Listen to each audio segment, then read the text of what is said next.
Hi everyone, I welcome you all once again to my education channel Prabhavi Education Hub, and in this video we'll be learning about the 12th chapter of Indian history, Indian modern history I am covering। and इसके लिए मैंने reference लिया है, यहाँ पे मेरा reference है बिपिन चंद्रा के बुक का, बिपिन चंद्रा। ठीक है, ये एक बहुत ही इंपॉर्टेंट बुक है। इस बुक का नाम है इंडियाज स्ट्रगल फॉर इंडिपेंडेंस। अगर आप यूपीएससी की तैयारी करते हो या फिर किसी भी स्टेट के सिविल सर्विसेज की तैयारी करते हो तो ये बुक बहुत ही इंपॉर्टेंट हो जाता है। इसको आपको पढ़ना ही पढ़ना पड़ता है, बिकॉज इसमें बहुत अच्छे तरीके से इन्होंने सारी जो एकदम जो भी एक सीक्वेंशियल मैनर में जो भी मॉडर्न हिस्ट्री में एक स्टूडेंट को पढ़ना चाहिए वो सारी बातें इसमें लिखी गई हैं। काफ़ी सक्सेसफुल बुक है और बहुत सारे क्वेश्चन यहाँ से आते हैं। तो इसको मैंने टारगेट किया है कि काफ़ी शॉर्ट एंड करके बिना किसी इंपॉर्टेंट कंटेंट को लूज किए हुए मैं आपको प्रोवाइड करा दूँ थ्रू वीडियोस, एंड लास्ट में आपको पीडीएफ भी दे दूँ ताकि आपका रिवीजन वाला पार्ट हमेशा इस पीडीएफ के द्वारा होता रहे, आपको नोट ना बनाना पड़े। तो चैनल पे नए हो तो अभी लाइक करना इस वीडियो को, एंड इनफैक्ट मेरा मैसेज ये है कि आप इसको सब्सक्राइब करना, बेल आइकन को प्रेस करना, ताकि आपको मेरे लेटेस्ट वीडियोस का जो नोटिफिकेशन है वो टाइम से जब भी मैं कोई नई वीडियो डालूं तो मिलता रहे। पॉइंट वाइज हम लोग पढ़ेंगे इस चैप्टर को, चैप्टर 12 को। स्टार्ट करता हूं मैं फर्स्ट पॉइंट से। तो देखिए, जो वर्ल्ड वार जो उसका आउटब्रेक हुआ था वो 1914 में हुआ था, एंड इस आउटब्रेक को बेसिकली उस समय के जो नेशनलिस्ट थे उन्होंने एक अपॉर्चुनिटी की तरह देखा। ब्रिटेन की डिफिकल्टी एक इंडिया के लिए अपॉर्चुनिटी की तरह दिखती थी। अब आपको पता होना चाहिए 1914 में वर्ल्ड वार हुआ था, ठीक है, और इसमें कौन कौन सी पार्टीज थी। एक तरफ ब्रिटेन और इसके कुछ साथी मित्रगण देश थे और दूसरी तरफ फ्रांस और उसके कुछ साथी मित्रगण देश थे। तो इस प्रकार से लड़ाई शुरू हो गई, ठीक है। ये अलग बात है, ये अलग हिस्ट्री है। अब मैं यहाँ पे आपको वर्ल्ड हिस्ट्री नहीं पढ़ाऊंगा, मैं आपको ब्रीफली बता रहा हूँ कि जब ब्रिटेन के लिए डिफिकल्टी जो होती है वो उस समय हमारे लिए अपॉर्चुनिटी थी, ठीक है, बिकॉज ब्रिटेन हमारे कंट्री में हमारी कंट्री को कॉलोनी बनाया हुआ था। तो अगर वो खुद लड़ाई में उलझ जाए तो हमारे लिए अपॉर्चुनिटी तो बिल्कुल होती ही है, बिकॉज इससे एक मतलब मौका मिलता है कि ब्रिटेन कमजोर पड़ा हुआ है और हम आज़ाद हो जाएं, ठीक है। तो इस आउटब्रेक ने कहीं ना कहीं जो इंडियन नेशनलिस्ट थे जो कि ठंडे पड़े थे, स्वदेशी मूवमेंट खत्म हो गया था 1908 में, उसके बाद जो नेशनल मूवमेंट था वो ठंडे बस्ते में चला गया था। तो इनको एक नई जान, नई ऊर्जा मिली वर्ल्ड वार 1 जब ब्रेकआउट हुआ, ठीक है, आउटब्रेक हुआ उसका। नेक्स्ट पॉइंट है गदर रिवोल्यूशनरीज। एक्चुअली नॉर्थ अमेरिका में इसका ओरिजिन हुआ। गदर रिवोल्यूशनरी के बारे में डीप में मैं बताऊंगा सब्सिक्वेंट पॉइंट्स में। एंड लोकमान्य तिलक और एनी बसंत की जो होम रूल लीग थी इंडिया में, उन्होंने कहीं ना कहीं डिमांड को अपने रेज कर दिया भारत में होम रूल के लिए, ठीक है, on the basis of Irish जो होम रूल था उसी के बेसिस पे यहाँ पे इंडिया में Lokmanya Tilak and Annie Besant ने होम रूल का डिमांड काफी जोर शोर पे रखा उस दौरान, वर्ल्ड वार 1 के दौरान। अब देखो, थोड़ा गदर रिवोल्यूशनरीज को ठीक से समझने के लिए मैं यहाँ पे आपको डिटेल में एक एक करके पॉइंट वाइज समझाता रहूंगा। वेस्ट कोस्ट जो है नॉर्थ अमेरिका का वेस्ट कोस्ट, ठीक है, अमेरिका कॉन्टिनेंट कुछ इस प्रकार से दिखता है, ठीक है। चलो मैं रफली ड्रॉ कर दिया। इसमें ये ईस्ट कोस्ट है और ये वेस्ट कोस्ट है। तो जो वेस्ट कोस्ट था है इनफैक्ट अमेरिका का, उसने 1904 के आसपास से कुछ माइग्रेंट्स को देखा जो कि पंजाबी माइग्रेंट्स से इंडिया से जाते थे, वेस्ट कोस्ट में जाके बसते थे, ठीक है, and many were refused entry. तो हुआ क्या कि एक्चुअली इस कंट्री ने रिफ्यूज कर दिया बहुत सारे पंजाबी माइग्रेंट्स के एंट्री को, बोला कि हम नहीं घुसने देंगे हमारे देश में। And they had to also face the racial discrimination. जो पंजाबी माइग्रेंट्स थे वो एक्चुअली क्या था, वो लोग लैंड हंगरी थे, वो हमारी कंट्री में उनके पास लैंड की कमी थी। तो वो अपॉर्चुनिटी के तौर पे वो देख रहे थे कि एक अच्छी अपॉर्चुनिटी यूएसए में, नॉर्थ अमेरिका में इनफैक्ट दिख रही थी वेस्ट कोस्ट में, तो वो जाते थे वहाँ पे। लेकिन अब उनकी एंट्री को रोक दिया गया, ठीक है, एंड उसको अब जो बंदा वहाँ पे था उसको रेशियल डिस्क्रिमिनेशन भी झेलना पड़ता था। साथ में जो वहाँ के नेटिव जो अमेरिकन लेबर्स थे उन्होंने इनके अगेंस्ट में एजिटेशन भी शुरू कर दिया। तो बहुत मुश्किल हालात हो गए वहाँ पे, ठीक है। साथ में secretary of state for India जो थे हमारे कंट्री के, उन्होंने भी अप्रीहेंशन दिखाया कि जो ब्रिटेन में से मतलब इंडियन लोग जो जाते हैं यूएसए में, वो एक्चुअली ब्रिटेन के प्रेस्टीज पे धब्बा लगाता है, बिकॉज वो कहीं ना कहीं वाइट मैन के साथ वहाँ पे मिलते हैं, एंड अमेरिका के साथ तो ब्रिटेन का ऑलरेडी वार ऑफ इंडिपेंडेंस हो चुका था और वो आज़ाद हो चुका था।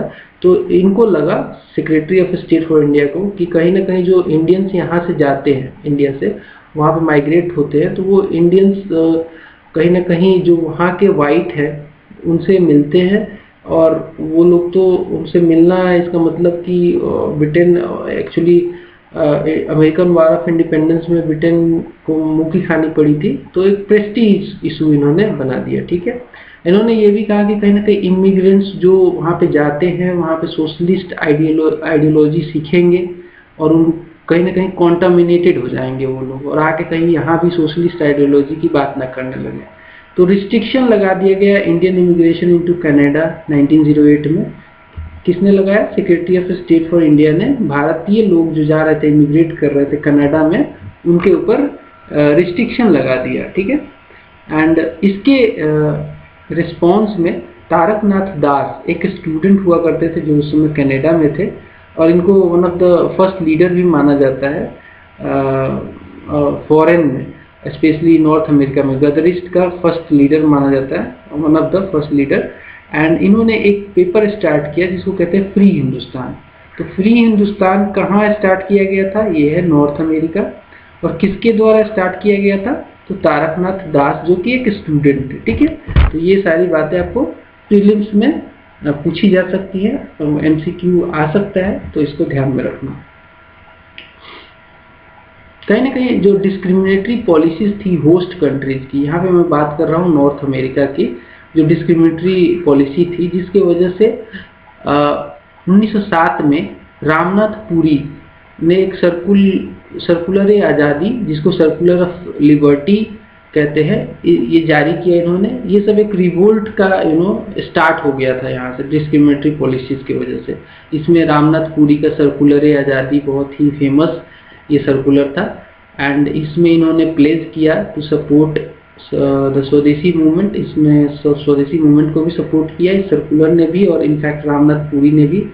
तारकनाथ दास यहाँ पे जो मैंने बताया था, इन्होंने वैंकूवर में फ्री हिंदुस्तान लॉन्च किया। ठीक है, ऑलरेडी यहाँ पे मैंने बताया।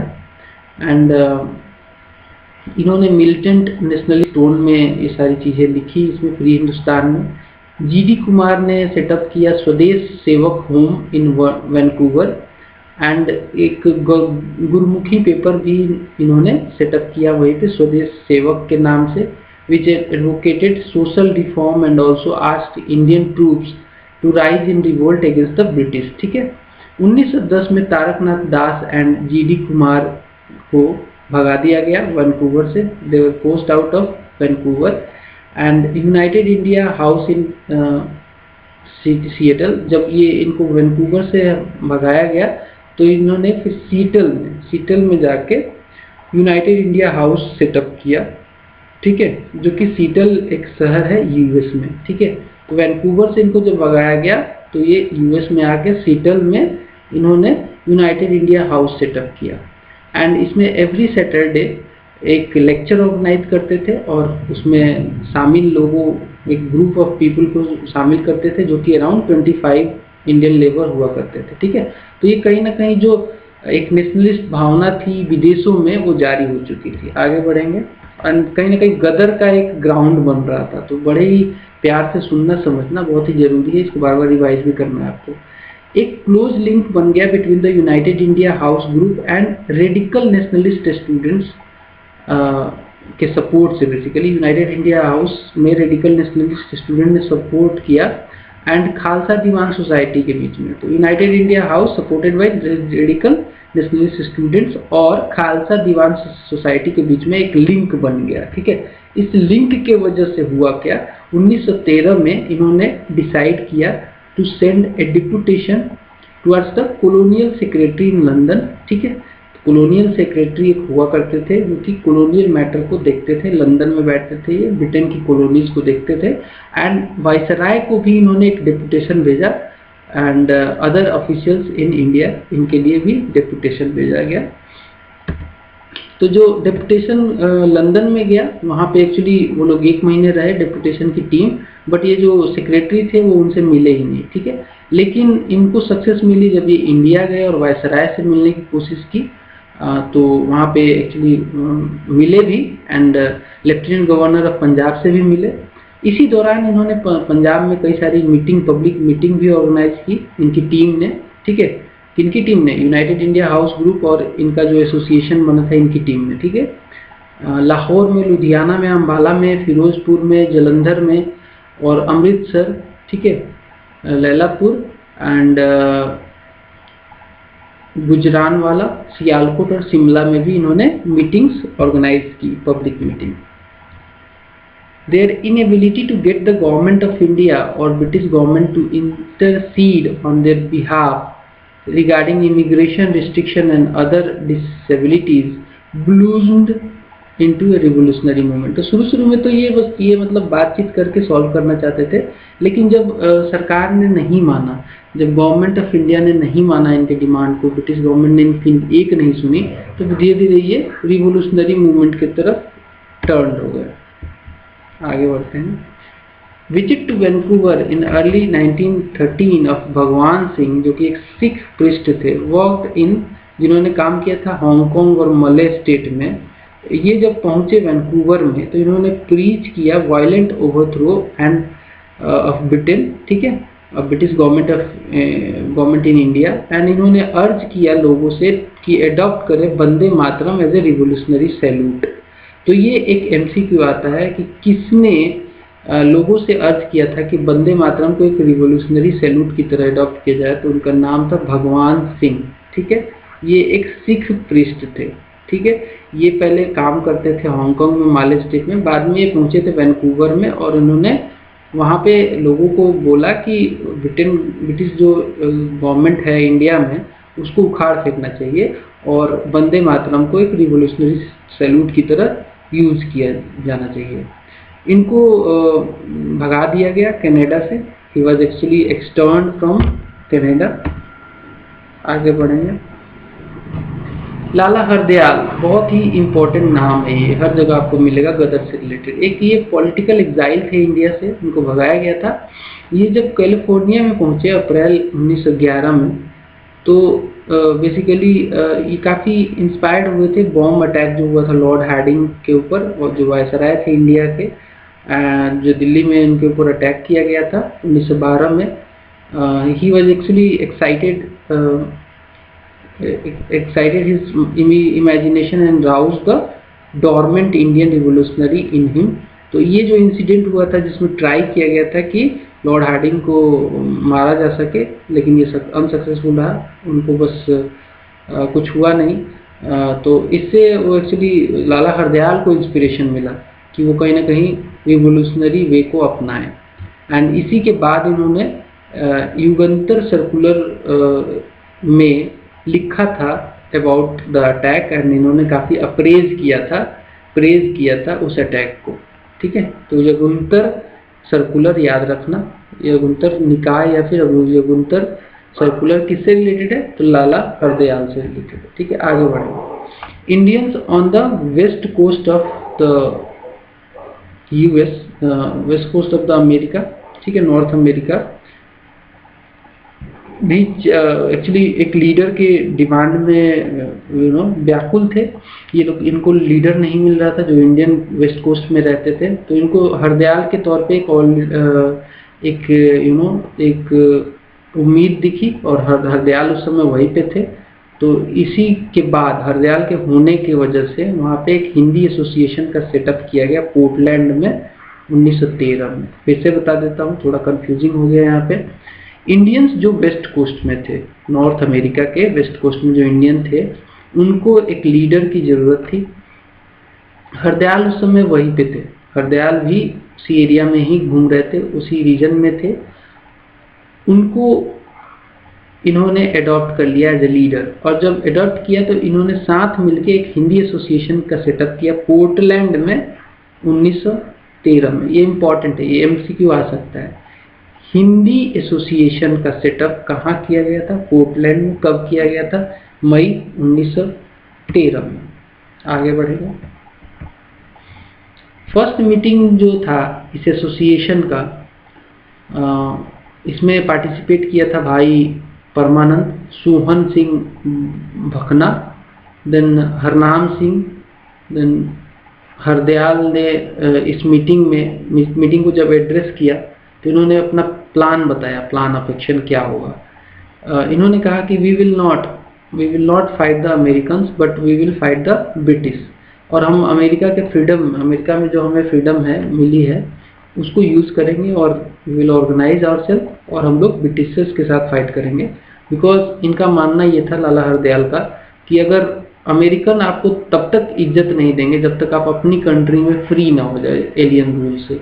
तो ये रीजन देते हुए इन्होंने कहा कि अमेरिकन से लड़ाई करना कोई ज़रूरत नहीं है, सबसे पहले हमें लड़ना चाहिए ब्रिटिशर्स से। एंड इन्होंने एम किया कि हम लोग रिवोल्ट करेंगे, हम लोग जाएंगे इंडिया में लार्ज नंबर में, एंड हम लोग वहाँ के लोगों से सपोर्ट मांगेंगे। और इसी के प्लान के हिसाब से एक वर्किंग कमेटी का सेटअप किया गया एंड एक वीकली पेपर स्टार्ट किया गया जिसका नाम रखा गया गदर। तो गदर शब्द यहाँ पे देखो, गदर किससे रिलेटेड है? ये एक वीकली पेपर था, ठीक है। इसको किसने स्टार्ट किया था? लाला हरदयाल ने। एंड एक हेडक्वार्टर भी सेटअप किया गया जिसका नाम रखा गया युगंतर आश्रम, सैन फ्रांसिस्को में इसका एस्टेब्लिशमेंट किया गया, ठीक है। एंड जो लाला हरदयाल थे उनके इस प्लान के हिसाब से जो लीडर्स थे उन्होंने टूर किया एक्सटेंसिवली, एंड ये मिल्स में गए, ये फार्म्स में गए, वैसे फार्म्स में जहाँ पंजाबी इमिग्रेंट्स लेबर काम करते थे, और उन्होंने कहीं ना कहीं अपने प्लान के बारे में बताया, उनको इन्फ्लुएंस करने की कोशिश की। 1 नवंबर 1913 को फर्स्ट इशू हुआ गदर का उर्दू लैंग्वेज में, और 9 दिसंबर में गुरमुखी एडिशन आया। कैप्शन जो इस पे हुआ करता था वो बड़ा ही खतरनाक हुआ करता था, जिसका नाम था अंग्रेजी राज का दुश्मन। गदर का कैप्शन यही था। एंड इसमें कुछ 14 पॉइंट्स लिखे गए थे हार्मफुल इफेक्ट को लेकर जो ब्रिटिश रूल से होते हैं। जो लास्ट इसमें 2 पॉइंट था इस चिट्ठा का, वो सजेस्ट करता था सॉल्यूशन, जिसमें पहला सॉल्यूशन था इंडियन पॉपुलेशन बहुत ज़्यादा है, 7 करोड़ इंडियन स्टेट में है और 24 करोड़ ब्रिटिश इंडिया में है, जबकि मात्र 79,616 ऑफिसर एंड कुछ सोल्जर्स और 38,948 वॉलंटियर्स हैं जो कि अंग्रेज हैं। तो क्यों नहीं इनको भगाया जा सकता है, मारा जा सकता है। साथ में ये भी बोल देते कि देखो भाई 50 ईयर्स हो चुके हैं 1857 के विद्रोह के, तो एक और विद्रोह चाहिए। आगे बढ़ते हैं। Serialising the Savarkar's the Indian war of independence, ये इन्होंने गदर में कहीं ना कहीं जो सावरकर का एक बहुत मुख्य काम था the Indian war of independence, जो कि 1857 के विद्रोह को सावरकर ने लिखा था इंडियन वार ऑफ इंडिपेंडेंस के तौर पे एक बुक लिखी थी। उसके भी एक्सट्रैक्ट को इन्होंने अपने गदर में प्लेस किया। साथ में इन्होंने जो कंट्रीब्यूशन रहे लोकमान्य तिलक के, श्री अरविंदो जी के और वी डी सावरकर के, मैडम कामा के, श्यामजी कृष्ण वर्मा के, अजीत सिंह के, सूफी अम्बा प्रसाद के एंड अनुशीलन समिति के, इनफैक्ट युगंतर ग्रुप के एंड रशियन सेक्रेट सोसाइटी के भी जो कंट्रीब्यूशन थे उनको भी ये लोग छापते थे गदर में, ठीक है। तो नॉट ओनली गदर की मतलब एक्सक्लूसिव कुछ छपता था, उसमें जो अचीवमेंट्स थे डिफरेंट लोगों के, डिफरेंट लोगों के ग्रुप के, उनको भी छापा जाता था, उनको भी जगह दिया जाता था।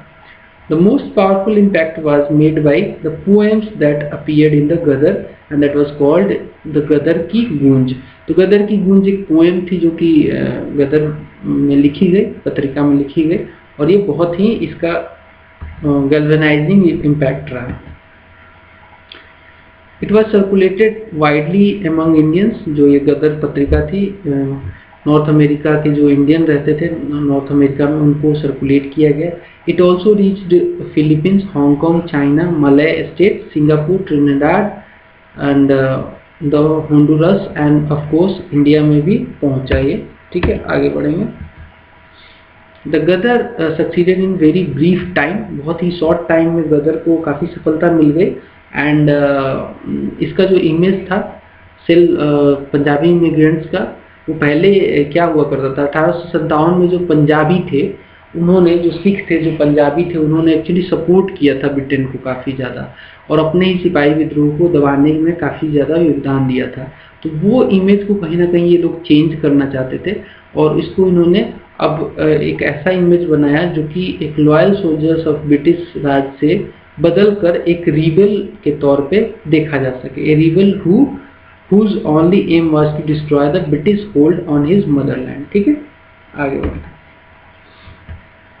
नेक्स्ट है मैसेज वेंट होम। ये मैसेज कहीं ना कहीं इंडिया में पहुंचा, and ardent young militants began thrusting for the action. और ये मैसेज पहुंचा जब इंडिया में, तो जो उस समय के यंग मिलिटेंट थे उनके अंदर एक जोश सा भर गया और वो इमीडिएट एक्शन की डिमांड करने लगे।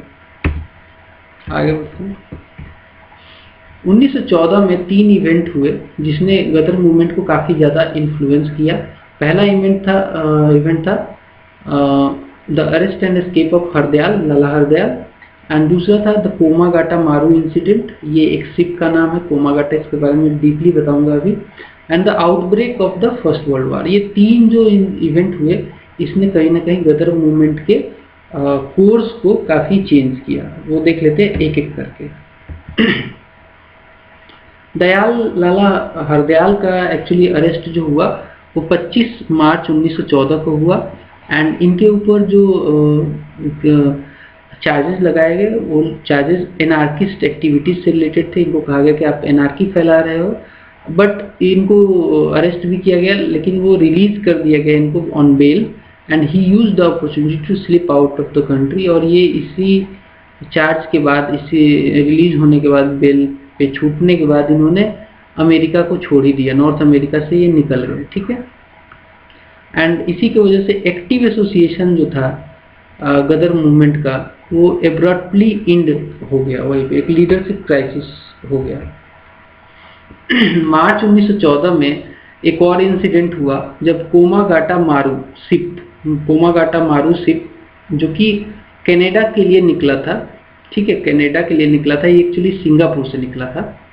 उस समय क्या था कि कनाडा में स्ट्रिक्ट रिस्ट्रिक्शन लगाया गया था इंडियन इमिग्रेशन के ऊपर, एक लॉ बना के, ठीक है, जिसके द्वारा इस लॉ में बोला गया कि कोई भी एंट्री नहीं होगी लोगों की except those who made continuous journey from India. मतलब जो लगातार लोग आ जा रहे हैं उन्हीं को एंट्री दिया जाएगा, नए लोगों को एंट्री नहीं दिया जाएगा।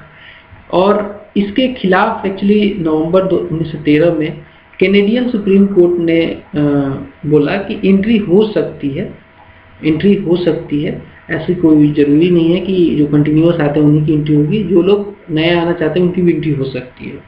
और इसी के बाद इन्होंने मतलब सुप्रीम कोर्ट ने बोला कि 35 Indians who had not made continuous journey to this this country can be allowed, supreme court ने बोला। एंड इस वर्डिक्ट को यहाँ पे नाम देखिए, गुरदीप सिंह एक इंडियन कॉन्ट्रैक्टर थे जो सिंगापुर में उस समय थे। इनको एक अपॉर्चुनिटी के तौर पर देखी, इन्होंने क्या किया, एक शिप को चार्टर किया, सिंगापुरी शिप था ये, कोमागाटा नाम था जिसका, ठीक है, कोमागाटा। इसको इन्होंने चार्टर किया और इसमें चार्टर करके इसको वैंकूवर के लिए चार्टर किया गया। और इंडियंस को जो कि वेरियस प्लेसेस में रह रहे थे उस समय ईस्ट और साउथ ईस्ट एशिया में, कुल 376 इंडियन पैसेंजर्स को इसमें बिठाया और रूट कर गए ये वैंकूवर के लिए। ठीक है, वैंकूवर के लिए रूट कर गए। गदर एक्टिविस्ट जो थे उस समय वो विजिट किया उन्होंने इस शिप के ऊपर योकोहामा, चूंकि ये सिंगापुर से निकला था तो पहले योकोहामा पहुंचा। योकोहामा एक शहर है जापान में, वहाँ पे पहुंचा। तो यहाँ पे जो गदर एक्टिविस्ट थे उन्होंने विजिट किया इस शिप के ऊपर और लेक्चर दिए, डिस्ट्रीब्यूट किए अपने लिटरेचर्स को। एंड इस चीज़ को एक्चुअली पंजाब प्रेस ने छापा, बहुत अच्छे से दिखाया। और ये बात एक्चुअली कनाडा को पता चली तो कनाडा प्रेस में भी इसको छापा गया और डिफरेंट व्यू रखा गया। बोला गया कि कहीं ना कहीं वैंकूवर को अलर्ट भी किया गया। बोला गया कि कहीं ना कहीं माउंटिंग ओरिएंटल इन्वेशन ना हो जाए, इस शिप में लोग आ रहे हैं और हमारे ऊपर आक्रमण ना कर दे। तो एक अलग तरीके का इन्फ्लुएंस कनाडा के द्वारा भी निकाला गया। और साथ में कनाडा ने लीगल लूप होल्स खोज लिए, जो सुप्रीम कोर्ट का एक आदेश था ना जिसमें सुप्रीम कोर्ट ने अलाउ किया था एंट्री टू 35 इंडियंस, तो उसमें भी लीगल लूप होल्स खोज लिए गए। ओवरऑल इनको अलाउ नहीं करना था, ठीक है, उस शिप को। जब शिप अराइव पहुंची एक्चुअली वैंकूवर में, it got no approval into the port, it was not allowed rather, ठीक है, and it was also cordoned off by the police. Police ने इसको कॉर्डन ऑफ कर दिया, मतलब घेर लिया इसको। एंड इसी के बाद शोर कमेटी बिठाई गई कि भाई इन लोगों के राइट को एटलीस्ट प्रेजेंट करने के लिए शोर कमेटी इमीडिएट बिठाई गई। एंड इसके लीडरशिप थे हुसैन रहीम, सोहन लाल पाठक एंड बलवंत सिंह। फंड भी रेज किए गए एंड प्रोटेस्ट मीटिंग ऑर्गेनाइज किया गया इस एक्शन के ऊपर। United states in the United state under the leadership of Bhagwan Singh, Bekatullah and Ramchandra and Sohan Singh Makna, a powerful campaign was organized and the people were advised to prepare for the rebellion। तो देखो United state में भी भगवान सिंह के leadership में इस कोमागाटू incident को लेकर एक रिबेलियन तैयार करने के लिए लोगों से अर्ज किया गया। इसमें और भी लोग शामिल थे लीडर के तौर पे, रामचंद्रा, सोहन सिंह मखना एक्सेट्रा। आगे बढ़ते हैं। नेक्स्ट पॉइंट है कोमागाटू मारू जो शिप था उसको फोर्स आउट किया गया कैनेडियन वाटर से और इसको हटा दिया गया, बोला गया कि यहाँ से निकल जाओ। एंड जब तक ये पहुँचता योकोहामा जो कि जापान में था, तब तक वर्ल्ड वार छिड़ गया, वर्ल्ड वार 1 छिड़ गया। ब्रिटिश गवर्नमेंट ने बोला कि इस शिप को कहीं भी, शिप के पैसेंजर को कहीं भी उतरने की अनुमति हम लोग नहीं देते हैं एक्सेप्ट कैलकाटा, ठीक है। तो ये भी एक आदेश आ गया कि कैलकाटा में ही लैंडिंग होगी और कहीं नहीं उतर सकते। तो जब ये शिप पहुंचा बजबज नियर कैलकाटा, बजबज एक जगह है, वहाँ जब पहुंचा तो ये लोग काफ़ी एग्जॉस्टेड हो चुके थे। इसमें जो लोग बैठे थे वो काफ़ी क्रूद हो चुके थे, एग्जॉस्टेड हो चुके थे। इसी के दौरान इनकी क्लैश हो गई, ऑफिशियल जो थे, पुलिस जो थे, उनके साथ क्लैश हो गई, जिसमें 18 पैसेंजर भी मारे गए और 202 को अरेस्ट किया गया। एंड इनमें से कुछ लोग एस्केप भी कर गए, भाग के निकल गए, ठीक है। इसके बाद क्या होता है देख लीजिए। आउटब्रेक, अब ये मतलब कोमागाटा जो इंसिडेंट था यहाँ पे समाप्त हुआ। तो कोमागाटा का क्वेश्चन भी आता है हमेशा। इसमें 18 लोग मरे भी थे। बहुत वाइड ये मतलब इसमें बहुत सारा एजेंसी इन्वॉल्व है, कनाडा इन्वॉल्व है, जापान इन्वॉल्व है, इसमें गदर ईस्ट इन्वॉल्व थे। तो बहुत इंपॉर्टेंट हो जाता है, इसको अच्छे से समझना और याद रखना। अब इसके बाद जो तीसरा इंसिडेंट होता है वो वर्ल्ड वार 1 होता है, जिसको एक अपॉर्चुनिटी की तरह देखा गया हमारे इंडियन नेशनलिस्ट के द्वारा, गदरिस्ट के द्वारा। बट जो गदरिस्ट थे उस समय के, वो एक्चुअली प्रिपेयर्ड नहीं थे इसको कैपिटलाइज करने के लिए। एक अपॉर्चुनिटी था, लेकिन क्या वो लोग प्रिपेयर्ड थे? तो they were not really prepared. But special meeting organise की गई ताकि एटलीस्ट इसको कैपिटलाइज कैसे भी करके किया जाए। एंड इसमें टारगेट यही था कि यार मरने से अच्छा है कुछ करके मरो, ठीक है। And at all lack of arms वगैरह को भी सॉल्व करने की कोशिश की गई। बोला गया कि हम लोग इंडिया में चलेंगे एंड इंडियन सोल्जर्स को के दिल को जीतने की कोशिश करेंगे, जिससे हमें आर्म्स वगैरह की सप्लाई भी हो जाएगी और हम लोग बड़े आसानी से ब्रिटिश सत्ता जो है इंडिया में उसको उखाड़ फेंकेंगे। ऐलान जंग भी घोषित कर दिया गया गदर पार्टी के द्वारा। एंड ठीक है, इसके बाद फिर जब ये पहुँचे इंडिया में, जैसे मोहम्मद बरकतुल्लाह, रामचंद्र एंड भगवान सिंह ने पब्लिक मीटिंग ऑर्गेनाइज की नॉर्थ अमेरिका में to exhort Indians to go back to India and organise an armed revolt. Prominent leaders were sent to persuade Indians living in Japan, Philippines, China, Hong Kong, Malay states, Singapore and Burma। Kartar Singh Sarabha, जिनको बाद में hang कर दिया गया था एक conspiracy में, Britishers के द्वारा हैंग कर दिया गया था, और रघुवर दयाल, ये लोग तो इमीडिएटली भारत को निकल गए। ये लोग थोड़े इम्पेशेंट लोग थे, तो ये लोग तुरंत ही भारत को निकल गए। बोला चलो अभी आज ही लड़ाई शुरू कर देते हैं, ठीक है। आगे बढ़ते हैं।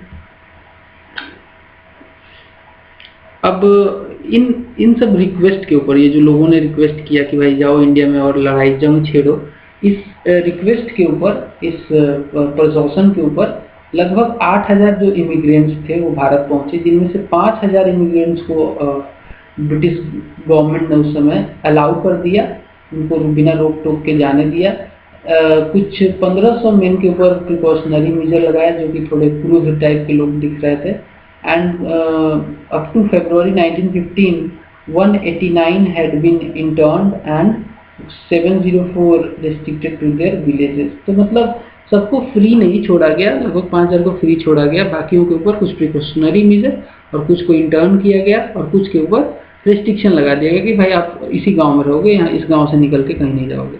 तो ब्रिटिश गवर्नमेंट को पता था कि ये लोग क्यों आए हैं और इनके ऊपर कहीं ना कहीं कुछ एक्शन भी उन्होंने लिया।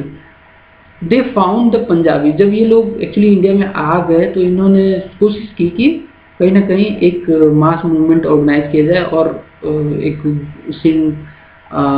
सिंडिकेट बना के कहीं ना कहीं ब्रिटिश गवर्नमेंट को उखाड़ फेंका जाए। लेकिन पंजाबी का जो मूड था उस समय पंजाबी लोगों का वो ऐसा नहीं दिखा, इनको एडवेंचरिस्ट नहीं लगा। गदर पार्टी को इन्होंने कहीं ना कहीं काफ़ी डिसअपॉइंट किया अपने मूड की वजह से।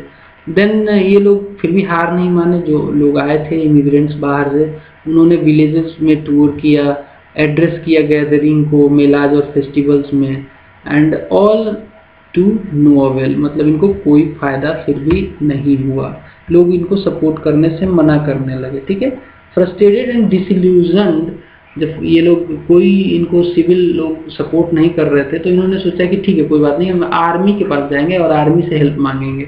लेकिन जब आर्मी के पास पहुंचे तब भी इनके पास ऑर्गेनाइज लीडरशिप की कमी थी, सेंट्रल कमांड की कमी थी, तो आर्मी ने भी इनको मना कर दिया। ठीक है, फिर इसके बाद इन्होंने लीडरशिप ढूंढने की कोशिश की एंड जो बंगाली रिवोल्यूशनरीज थे उस समय के उनको इन्होंने कांटेक्ट किया।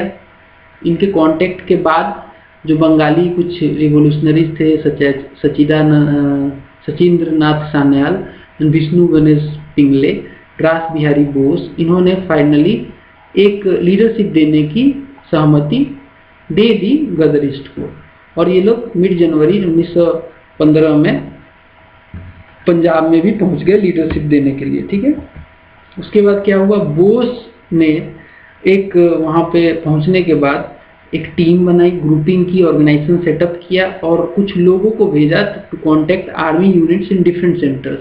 एंड जब वो लोग पहुंचे आर्मी यूनिट्स के पास तो इनको एक पॉजिटिव रिस्पांस मिला और आर्मी ने सपोर्ट किया, जिसकी वजह से म्यूटिनी का एक डेट डिसाइड किया गया इनिशियली 21 फरवरी, बाद में उसको प्रीपोन कर दिया गया 19 फरवरी को।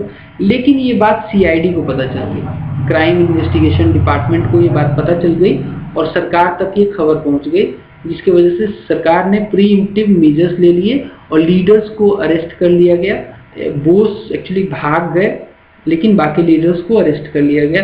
गदर मूवमेंट को क्रश कर दिया गया, वहीं पे कॉन्स्पिरेसी ट्रायल्स भी किए गए जिसमें पंजाब एंड मंडले के लगभग 45 रिवोल्यूशनरी जो लीडर थे उनको सेंटेंस टू डेथ दे दिया गया एंड 200 से ज़्यादा को लॉन्ग टर्म इम्प्रिजनमेंट दिया गया। तो देखते देखते लगभग जो लीडरशिप था, लगभग जो लोग थे पंजाब में जो ये मतलब एक बड़ा रोल प्ले कर सकते थे उनको वाइप आउट कर दिया गया। ठीक है, आगे बढ़ते हैं। Some Indian revolutionaries operating from Berlin linked with the Gadar leaders like Ramchandra in America organized a mutiny among the Indian troops stationed abroad। ठीक है, तो बर्लिन के में रहते हुए ऑपरेट करते हुए इन्होंने ऑर्गेनाइज भी किया क्या, म्यूटिनी को इंडियन ट्रूप्स के जो कि अब्रोड में रह रहे थे। Raja Mahendra Pratap and Barkatullah try to enlist the help of Amir of Afghanistan. ठीक है, ये भी क्वेश्चन आता है, नाम याद कर लो, राजा महेंद्र प्रताप एंड बरकतुल्ला, इन्होंने अफगानिस्तान में अमीर जो थे अफगानिस्तान के उनसे हेल्प लेने की कोशिश की और वहाँ पे एक प्रोविंशियल गवर्नमेंट भी सेटअप किया काबुल में, बट ये भी इनको इससे भी कोई फायदा ज़्यादा मिला नहीं। ठीक है, आगे बढ़ते हैं। Next, each with which leaders belonging to different religions and regions were accepted by the movement. Lala Hardayal was a Hindu and so were Ramchandra and many others. Barkatullah was a Muslim, Ras Bihari Bose was a Hindu and Bengali. Create a secular consciousness among the Punjabis। तो ये जो movement था ना, गदर movement था, ये एक इसका बहुत इंपॉर्टेंट पॉइंट ये निकल के आता है कि ये जो मूवमेंट है ये सेकुलरिज्म को काफ़ी दिखाता है, दर्शाता है। बिकॉज इसमें देख लो एग्जाम्पल्स मैंने जो दिए, लाला हरदयाल एक हिंदू थे, वो कोई सिख नहीं थे, और रामचंद्र भी एक हिंदू थे, बरकतुल्लाह मुस्लिम थे। इसमें डिफरेंट लोगों ने, डिफरेंट धर्म के लोगों ने इसको लीडरशिप दिया। तो एक जो ये कहीं ना कहीं कम्युनलिज्म के ऊपर ये बेसिस नहीं था, सेकुलरिज्म के ऊपर इसका बेसिस था, जेनेसिस था, जो कि काफ़ी अच्छा था। ठीक है, एक इम्पॉर्टेंट फीचर है इस गदर मूवमेंट का। आगे बढ़ते हैं। The nationalist salute of Vande Mataram and not any Sikh religious greeting also shows that this was a secular movement. ठीक है, तो एक सेकुलरिज्म को ये भी दिखाता है कि वंदे मातरम को एक्सेप्ट किया गया एज ए नेशनलिस्ट सैल्यूट, शास्त्रीय काल को नहीं रखा गया। शास्त्रीय काल एक अगर रखते तो कहीं ना कहीं एक कम्युनलिज्म को कहीं ना कहीं दिखाता, कहीं ना कहीं एक धर्म की बात हो जाती। आगे बढ़ते हैं। Not did the Ghadarist betray any narrow regional loyalties. तो ये भी नहीं था कि गदरिस्ट जो थे वो बस पंजाब तक ही सीमित थे। ये लोग चाहते थे, इन्होंने इनफैक्ट लोकमान्य तिलक के काम को, अरविंदो घोष के काम को, खुदीराम बोस के, कन्हैयालाल दत्त के, सावरकर के काम को भी इन्होंने अपने पेपर में छापा, हीरो बनाया इनको। इनफैक्ट इन्होंने लीडरशिप का कमान जो था वो बंगाली जो रिवोल्यूशनरी थे सत्येंद्र नाथ बिहारी बोस के हाथ में दे दिया। तो ये एक बहुत ही ये कह सकते हैं कि ब्रॉड माइंडसेट था इनका, रीजनल माइंडसेट से परे थे। ये चाहते थे भारत में एक ऐसी सरकार बनाई जाए जो कि डेमोक्रेटिक गवर्नमेंट हो। तो ये सारी भी गुण थी इस मूवमेंट की। Another mark feature of the Ghadar ideology was its democratic and egalitarian content, जो अभी मैंने आपको बताया। ये चाहते थे कि एक इंडिपेंडेंट रिपब्लिक ऑफ इंडिया बने और इक्वालिटेरियन हो, जिसमें सब लोग पार्टिसिपेट करें, डेमोक्रेटिक हो। ठीक है, तो सोच काफ़ी अच्छी थी इनकी। Next, Hardayal other major contribution was the creation of truly internationalist outlook among the Gadars revolutionaries. Reference to Irish, Mexican and Russian revolutionaries was given. ठीक है, तो कहीं ना कहीं हरदयाल का जो कंट्रीब्यूशन था वो ये भी था कि ये इंटरनेशनल आउटलुक रखते थे। जब भी ये स्पीच देते थे तो उसमें कहीं ना कहीं रेफरेंस दिया करते थे आयरिश गवर्नमेंट के अचीवमेंट का, मैक्सिकन रिवोल्यूशन का, रशियन रिवोल्यूशन का। ठीक है, आगे बढ़ते हैं। The major weakness of the Ghadar leaders was that they completely underestimated the extent and amount of preparation at every level, like that of the organizational level, ideological level, strategic level, tactical level, financial level. इसका मैं example तो एक यही दे दूँ कि जो कोमागाटा incident हुआ था उसमें उनको क्या लगता था कि कुछ चंद लोग ही हम लोग लड़के वार जीत जाएंगे, ऐसा नहीं होता है। तो कहीं ना कहीं ये अंडर एस्टिमेट कर दिया इन्होंने अपने प्रिपरेशन लेवल को, और ये एक्चुअली कहीं ना कहीं फेलियर का कारण भी बना गदर मूवमेंट का। The Ghadar movement also fail to generate an effective and sustain leadership also. ठीक है, तो इनफैक्ट अगर बात करें जो इनके लीडर की, लाला हरदयाल जो थे वो भी काफ़ी इम्पल्सिव नेचर के थे। वो बहुत ही स्टेबल लीडर नहीं थे वो भी, एंड ओवरऑल उनके अलावा भी जो लीडर थे वो भी काफ़ी इम्पल्सिव थे।